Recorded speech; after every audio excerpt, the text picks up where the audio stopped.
ครับท่านผู้ชมวันนี้บริษัทรถแก้วออร์แกนิกนะครับมาทำกา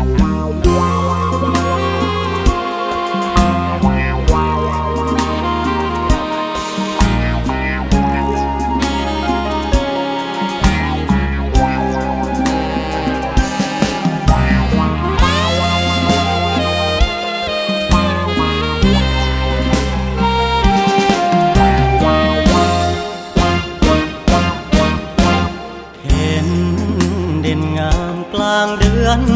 12น้ำโขงไหลท่วมนองปิดทองพระธาตุเชียงแสนของกันกลางระหว่างพรมแดนเฮาบ่เห็นหน้าแฟนปิดแดนเสียแล้วละนาจังใดสิได้เจอน้องค่ำคืนได้ยืนจ้องมองเบิ่งโคงไหลลองใจหายของคงหูยอดชูอยู่ใสเขาให้เหตุงานอันใดฉะไหนบ่ส่งข่าวมาอยู่ฝั่งไทยอธิปไตยเสรีอยู่ดีกินดีอุดมไปด้วยข้าวปลาเจ้าอยู่เวียงจันทน์อ้ายคิดทอดหลายเวลาเห็นน้ำโขงเอื่อยมาคงเหมือนน้ำตาจาบัน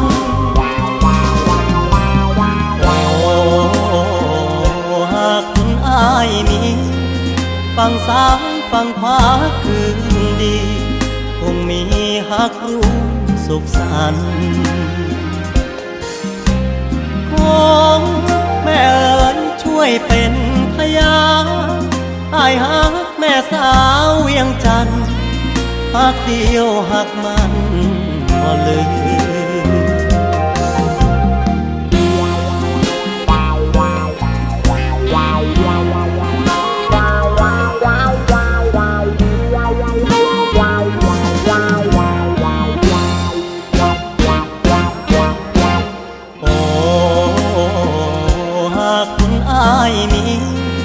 ฝั่งซ้ายฝั่งขวาคืนดีคงมีฮักรู้สุขสันต์ของแม่เอ๋ยช่วยเป็นพยาน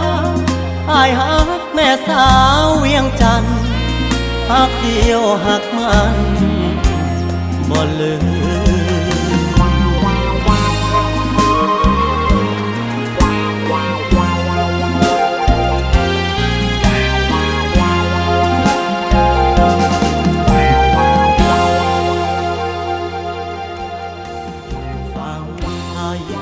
อธิปไตยเส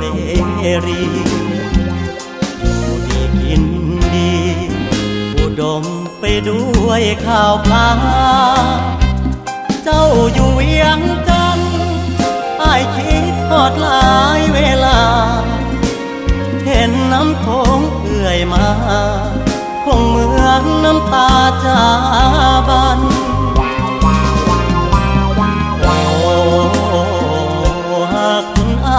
มีฝั่งซ้ายฝั่งขวาคืนดีคงมีฮักรู้สุขสันต์ของแม่เอ๋ยช่วยเป็นพยานอ้ายฮักแม่สาวเวียงจันทน์ฮักเดียวฮักมันบ่ลืม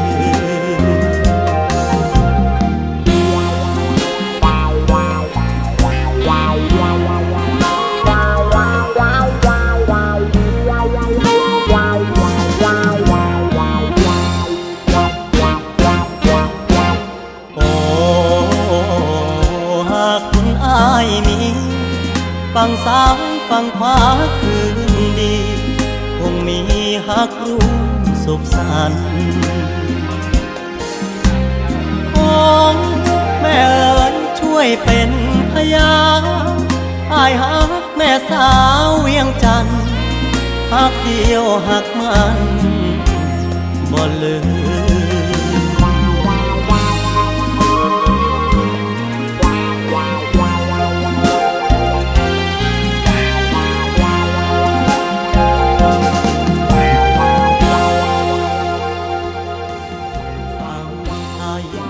อธิปไตยเสรีอยู่ดีกินดีอุดมไปด้วยข้าวปลาเจ้าอยู่เวียงจันทน์อ้ายคิดทอดหลายเวลา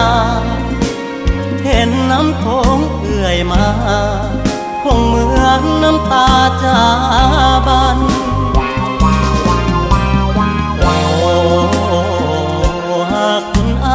มีฝั่งซ้ายฝั่งขวาคืนดีคงมีฮักรู้สุขสันต์ของแม่เอ๋ยช่วยเป็นพยานอ้ายฮักแม่สาวเวียงจันทน์ฮักเดียวฮักมันบ่ลืม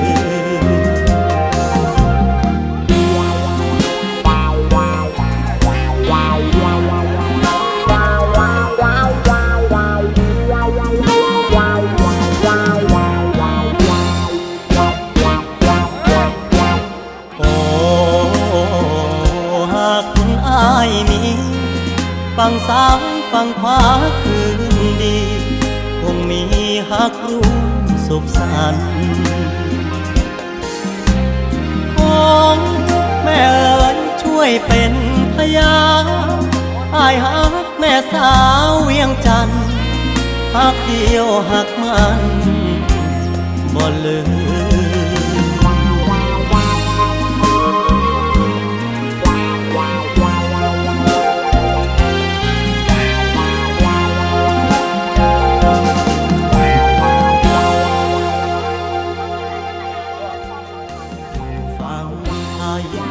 อธิปไตยเสรีอยู่ดีกินดีอุดมไปด้วยข้าวปลาเจ้าอยู่เวียงจันทน์อ้ายคิดทอดหลายเวลาเห็นน้ำโขงเอื่อยมาคงเหมือนน้ำตาจาบัน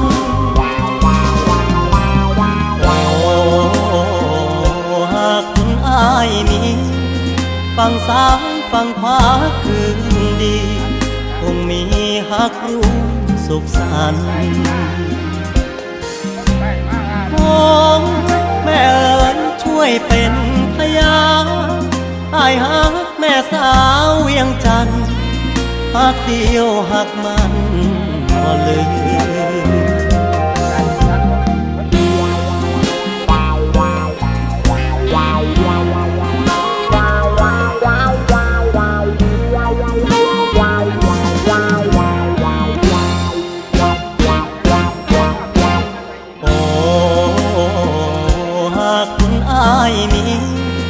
ฝั่งซ้ายฝั่งขวาคืนดีคงมีฮักรู้สุขสันต์ของ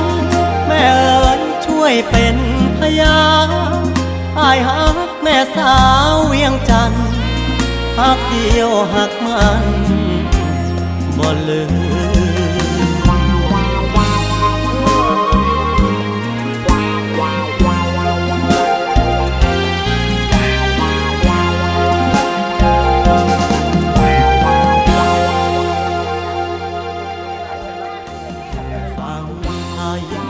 อธิปไตยเส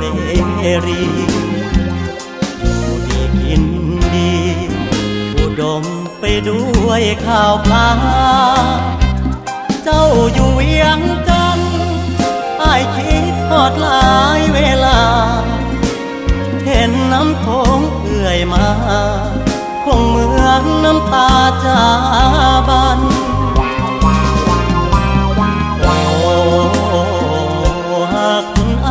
มีฝั่งซ้ายฝั่งขวาคืนดีคงมีฮักรู้สุขสันต์ของ ม่เอ๋ยช่วยเป็นพยาน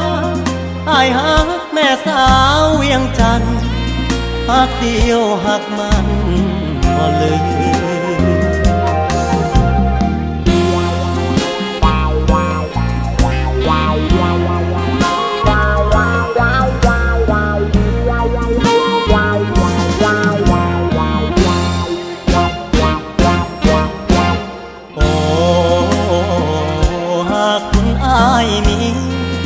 ฝั่งซ้ายฝั่งขวาคืนดี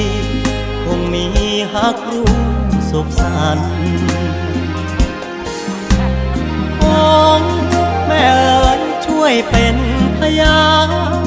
อายหักแม่สาวเวียงจันทน์หักเดียวหักมันบ่ลืม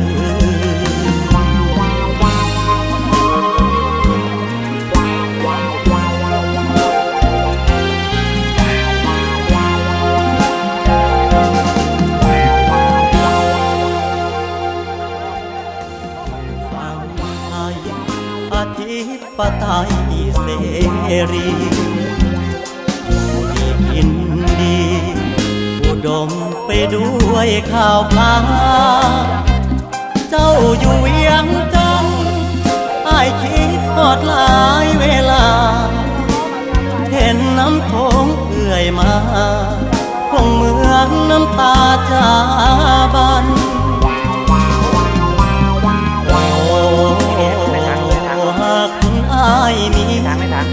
ฝั่งซ้ายฝั่งขวาคืนดี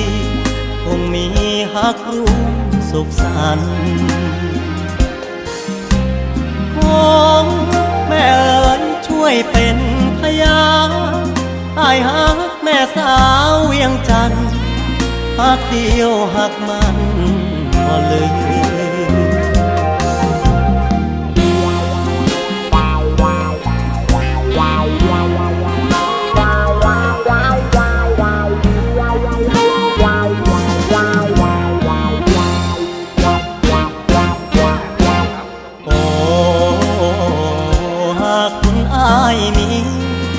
ฝั่งซ้ายฝั่งขวาคืนดีคงมีหักรู้สุขสันต์ของแม่เอ๋ยช่วยเป็นพยานอายหักแม่สาวเวียงจันทน์หักเดียวหักมันครับสวัสดีครับพี่น้องชาวเกษตรกรทุกท่านนะครับวันนี้เราได้มีความปรับปลื้มยินดีมากที่ได้สร้างบุคคลคนหนึ่งให้ประสบความสำเร็จก็คือคุณพี่การแก้วศรีของเราซึ่งวันนี้เป็นวันดีวันเลิกแห่งความเป็นมงคลก็คือได้มีการได้มาเอาฟอร์จูเนอร์ออกจากศูนย์โตโยต้าของจังหวัดสกลนครนี่คือความสำเร็จอีกขั้นหนึ่งที่ได้ประสบความสำเร็จกับบริษัทดวงแก้วเราใช้เวลาในการทำงานกันอยู่ที่ประมาณ2 ปีนี่คือของจริงใช่ไหมครับใช่ครับปลื้มไหมครับปลื้มครับสุดยอดไหมครับสุดยอดครับโอเค